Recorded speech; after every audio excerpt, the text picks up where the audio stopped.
தொடர் வெற்றியை பெற்று வருகிற திமுக கூட்டணி வருகிற சட்டப்பேரவை தேர்தலிலும் வெற்றி பெற்றுவிடக்கூடாது, அதன் கட்டுக்கோப்பை சீர்குலைக்க வேண்டும் என்பதுதான் நோக்கமாக இருக்கிறது.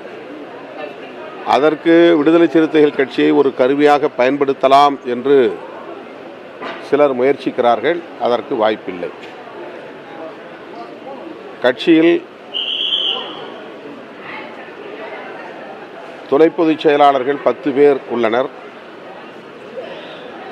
அதில் ஒருவர் ஆதவ் அர்ஜுனா அவர்கள்.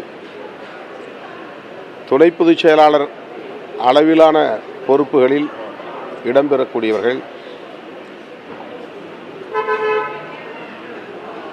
கட்சி கட்டுப்பாட்டை மீறுகிற போது, கட்சி நலன்களுக்கு ஊறு விளையும் வகையில் செயல்படுகிற போது தலைவர், பொதுச் செயலாளர் அடங்கிய உயர்நிலை குழுவில் விவாதித்து முடிவெடுக்க வேண்டும் என்பதை ஒரு நடைமுறையாக நாங்கள் கொண்டிருக்கிறோம்.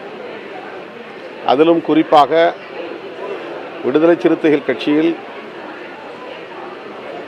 தலித் அல்லாதவர்கள் எந்த மட்டத்தில் பொறுப்பிலே இருந்தாலும், எந்த அடுக்கிலே பொறுப்பிலே இருந்தாலும், அவர்கள் மீது நடவடிக்கை என்று வருகிற போது தலைவர், பொதுச் செயலாளர்கள் உள்ளிட்ட உயர்நிலை குழுவின் கவனத்திற்கு சென்று அவர்கள் மீதான குற்றச்சாட்டுகள் எந்த அளவுக்கு முகாந்திரமானவை என்பதை உறுதிப்படுத்தி நடவடிக்கை எடுக்க வேண்டும் என்பதையும் ஒரு நடைமுறையாக கொண்டிருக்கிறோம்.